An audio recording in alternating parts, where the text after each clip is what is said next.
presta atenção porque você vai conseguir perder os quilinhos mesmo que você já tenha começado a dieta e tenha estacionado na balança. A gente vai conversar sobre esse assunto agora e eu recebo a nutricionista doutora Rita, endocrinologista e nutróloga, doutora Rita Karkoski. Endocrinologista é médica, ela é médica, endocrinologista e nutróloga, especialista em intolerância alimentar.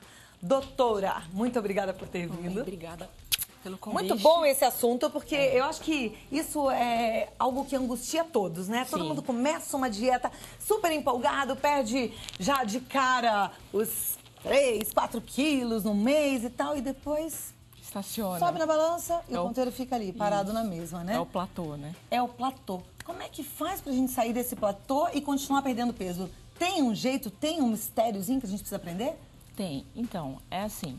Primeiro, a gente tem que colocar na nossa cabeça que o alimento é um anorexígeno.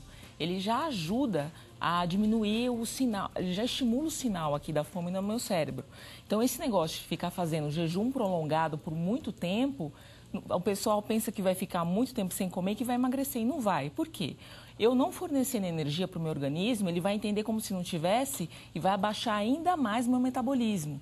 Então, mesmo eu seguindo uma dieta de 1.200 calorias, 1.000 calorias por muito tempo, aquilo é como você falou, vai virar um platô, porque a gente foi feito para se adaptar a novas condições, né? Então, agora, esse muito tempo é quanto tempo, por exemplo, depois que começou uma dieta mais restrita, então, mais rígida? Isso não tem uma regra, porque cada pessoa é uma pessoa. Na verdade, o nosso ponteiro vai ser o ponteiro da balança, né? A gente tá dando assim, fazendo bastante atividade física e não muda, é porque tem alguma coisa que eu tenho que mudar. Então, o que eu tenho que fazer? Ou eu mudo o conteúdo da dieta, eu começo a colocar mais carboidrato complexo, começo a colocar mais proteína magra, jogo um pouquinho de caloria, você vai falar assim, meu Deus, mas a dieta está de 1.200 calorias, eu vou aumentar para 1.500? Vou. Mas aí eu vou alternar com atividade física também. Então, não adianta eu falar assim, eu estou fazendo caminhada todo dia e não emagreço. Então, você tem que estressar o seu organismo, porque quando você coloca uma nova condição, ele fala assim, opa, tem que me adaptar de novo. Então, é esse estresse que faz com que ele não se acomode, literalmente. Tá, porque se a pessoa já faz a caminhada todo dia, vai lá, meia hora por dia de caminhada e faz a dieta há muito tempo, o corpo se acostumou e vai ficar ali bonitinho, paradinho. Ele não emagrece também. Nem engorda. Exatamente. Tá, então a gente precisa dar uma incrementada, por exemplo, nessa atividade física. Isso. Então, que nem eu falei assim pra você, eu vou chegar na atividade física. Eu falei pra você que tem que aumentar um pouco. É claro que você não vai aumentar, né, o aporte calórico por mais de 2 semanas. A gente joga 7 dias, 10 dias, no máximo 14 dias, aí incrementa um pouco a atividade física, aí tem aquele negócio que todo mundo já conhece, tem que seguir a frequência cardíaca, então eu vou alternando a frequência cardíaca, deixo um limite maior, depois um limite menor. Peraí, a história da frequência cardíaca é assim, todo mundo já, eu até sei, a gente já mostrou aqui no Vida Melhor, mas vamos tentar lembrar para quem não sabe. Tem uma frequência cardíaca ideal realmente para as pessoas perderem peso, perderem gordura? Tem, mas isso aí é de cada um. Tá. Tem um teste que é cardiorrespiratório, como se fosse um teste ergométrico, só que eles veem direitinho a respiração, que aí ele vai ver quanto é seu VO2 máximo, qual é o ideal para você queimar mais caloria. E de acordo com aquilo, o seu treinador, o seu educador físico, ele vai te orientar qual o melhor. E nisso ele vai fazendo jogadas, ele alterna um pouquinho, sobe um pouco a frequência cardíaca, abaixa um pouco, e é nisso que você vai estressando o organismo, nessa adaptação é que ele queima. Tá.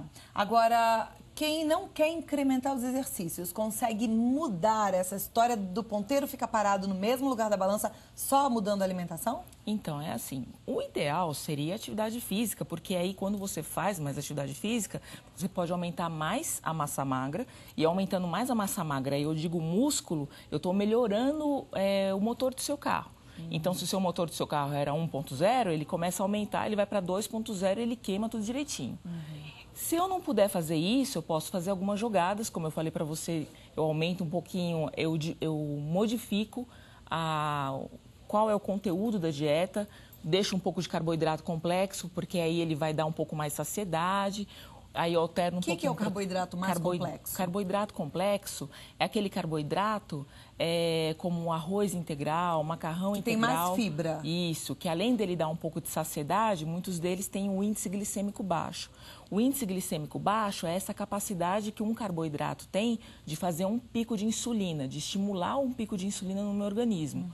Por que que é interessante não estimular pico de insulina? Porque toda vez que eu faço um pico de insulina, comendo um pão branco, comendo um arroz branco, essa insulina, ela é um hormônio anabólico, é um hormônio que fez assim, meu Deus, não tenho energia, vou armazenar para não ficar com falta. Ele vai lá e armazena. E dependendo do padrão genético da pessoa, muitas vezes ele vai armazenar onde não é para armazenar, que é bem no tronco, onde está aquela gordura mais difícil de perder, que fica no abdômen, aquela gordura que entope a artéria do coração, que faz aquela capa ao redor do pâncreas, dificultando ele de produzir essa insulina, mas que a longo prazo pode levar a diabetes.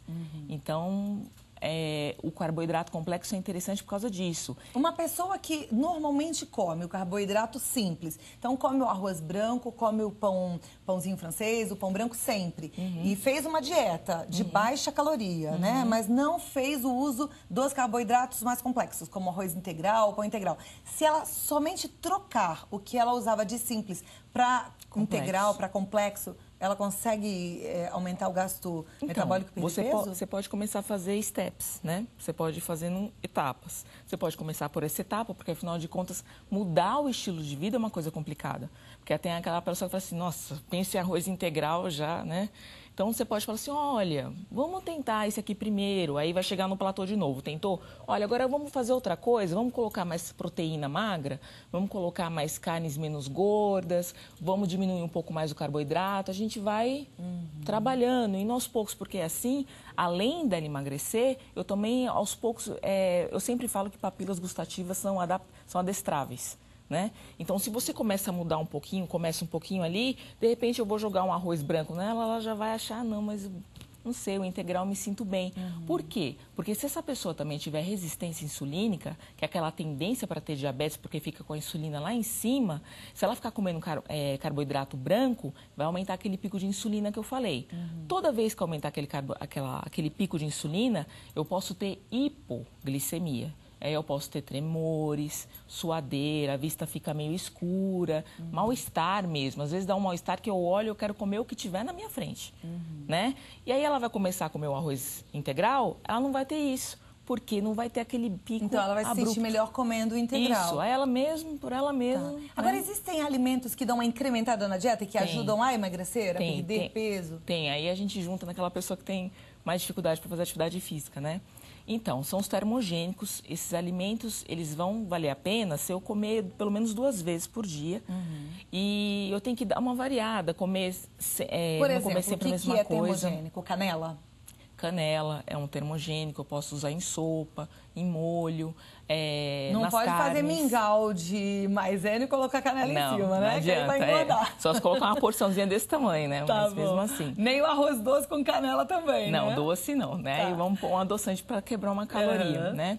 Então, gengibre. Gengibre eu acho interessante você dar uma raspadinha no gengibre, colocar na garrafa de água gelada e tomar ao longo do dia. E fica gostoso? Eu gosto. É? Eu faço. Quanto de gengibre? Não, umas lasquinhas, pouquinho. Umas lasquinhas? Tá bom. Chá verde, é verdade? Chá verde também? É o campeão. Ele pode chegar a queimar até, ajudar a aumentar esse gasto basal em até 12%. Isso é muita coisa considerando que é um alimento. E tem que ser o chá verde, aquele que a gente compra a erva e prepara em casa, ou pode ser aquele que eu compro já prontinha, latinha no supermercado? Eu gosto de trabalhar mais com da folhinha, mas a gente trabalha com o que pode, né? Tá, mas as pesquisas mostram que aquele também tem eficiência? Algumas têm. Algumas, mas o que é mais a base mesmo são as folhas. Isso que é natural, tá? Isso. Alho. Alho, então. O alho é para comer só 2 dentes por dia, sempre cru. E a vantagem dele é que, além de ele ser termogênico, ele também é bactericida, ajuda a eliminar toxinas do organismo e tudo mais. Doutora, eu tenho uma dificuldade com essa história do alho cru, né? A gente até fala aqui. E eu não sei quem me falou que seria interessante se a gente colocasse 2 dentinhos de alho no dia anterior num copo de água para beber no dia seguinte. Faz o mesmo efeito? Nossa. Esse alho também é termogênico? Eu acho que não vai ser, porque eu preciso do composto ativo batidinho lá.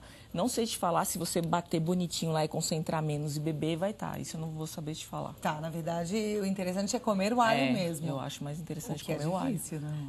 Alho que pra mim não é difícil. Não. Eu como, eu raspo na salada. E não fica depois com odor? As pessoas não falam assim, tá com cheiro de alho, não? Nunca tive esse problema. O que eu recomendo mais, assim, do alho que tem que tomar cuidado, tanto o alho quanto o gengibre, se você falar assim, é termogênico, vou começar a comer um monte, você pode começar a ter dor no estômago. Então, né? Agora, o alho assado não tem a mesma propriedade? Não. Não, e que é uma delícia, né? É uma delícia. Aquele assado fica molinho. Então, mas tenta raspar um pouquinho, na salada em folhas verdes amargas. Eu acho que fica bem legal. Você Castanha do Pará, ao mesmo tempo que ela tem muita caloria, também a gente ouve dizer que ela ajuda no processo de emagrecimento. Pará é só você se controlar, né? Não ficar comendo. Eu costumo recomendar de 2 a 3, porque vai depender de onde ela foi plantada, porque aí tem aquele negócio do aporte de selênio também, do solo, etc. Ela é interessante pelo selênio, ela vai melhorar também a função da tireoide, e aí é bom ter uma tireoide ativa se eu estou pensando que eu quero emagrecer, e também na vitamina E, que é um antioxidante. Mesmo as pessoas que já fazem controle dessa função da tireoide, já tomam o hormônio lá meia hora antes do café da manhã, etc., devem consumir a castanha do Pará com esse intuito de melhorar a função da tireoide? Devem, porque a função da tireoide, ela não é constante, é que nem a gente, né? A gente vai mudando com o humor, a gente tem estresse do dia a dia, etc. E às vezes eu vou ter que aumentar a dose do hormônio e diminuir. Às vezes eu não vou precisar porque eu vou ter o selênio lá. O selênio é importante porque tem essa transformação do hormônio T4, que é a reserva do hormônio, em T3. E a enzima que catalisa para deixar o hormônio ativo é o selênio, ela precisa de selênio. Então, por isso que eu preciso do selênio. Aí, senão eu vou parar na reserva, ou seja... Para ali, não produz o T3 que o organismo precisa. Isso, que é a fração que adianta. Então, não adianta você ter um monte de hormônio e ela não está na fração livre que adianta. E que não pode ser suplementado o T3, tem que ser só o T4 que vai se transformar em T3, Não é seguro, não é muito seguro. Não é seguro? Não, não é seguro. Tá, então é importante tomar o T4 para quem tem esse problema e consumir o selênio. Bom, né? Eu adoro aprender aqui. Eu todo dia aprendo um pouquinho. Agora, a última pergunta sobre esses alimentos. Pimenta vermelha, é verdade que ajuda a emagrecer? Isso é verdade também. Tem estudo que mostra bonitinho que se você comer uma colher de chá, aí você coloca nos alimentos em geral, no uma arroz, colher de chá do etc. molinho de pimenta? Não no molinho, da pimenta vermelha mesmo. Pimenta picadinha. Isso. E aquele molinho lá, aquela pimenta que todo mundo encontra no supermercado? Então, os estudos que eu vejo mais que mostrou foi da pimenta vermelha mesmo. Tá, esse molinho eu penso que ele também tem caloria, não tem como todo condimento? Mas aí você coloca pouquinho, do molinho demais, Mas ele também acelera? Veja que tudo que eu acho que adianta mais é tudo in natura. Quanto mais in natura, eu vou ter mais os compostos bioativos, né? Do chá verde, a gente acabou não falando, o interessante é tomar pelo menos 3 xícaras, né? A dose ideal são 3 xícaras ao dia. E a ação dele são as catequinas, que as catequinas mostram que além de ter esse agente termogênico, ele também previne câncer. Então, eu acho bem interessante. E tira o sono mesmo?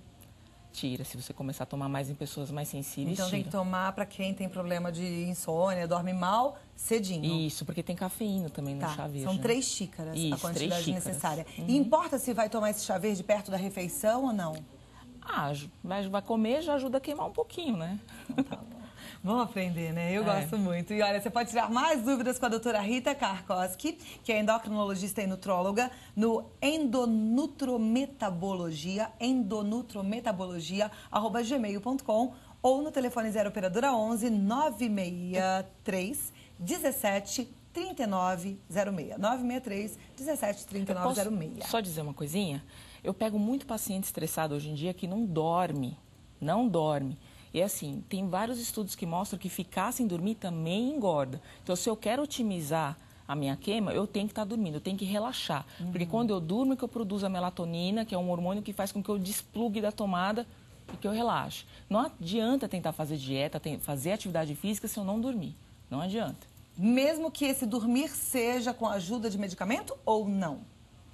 Então, eu não vou gostar muito desse negócio de ajuda de medicamento. Tô perguntando porque tem gente em casa que fala assim, eu durmo bem, porque eu tomo meu remedinho todo dia à noite. Eu vou preferir que seja mais... É melhor que seja natural. Que seja no máximo um leitinho com mel, desde que não tem tolerância. Quentinho gostoso, um chazinho de alface também é bom, de maçã, eu vou preferir assim. Tudo isso acalma. Você pode conversar também com a doutora Rita pelo Twitter, que é DRA, de doutora, Karkoski, com 2 As e tudo com K. Tá certo, doutora? Tá certo. Muito obrigada pela sua presença, muito obrigada pelo bate-papo, que foi bem interessante. Aprendemos bastante aqui contigo, viu? Até a próxima oportunidade. Obrigada.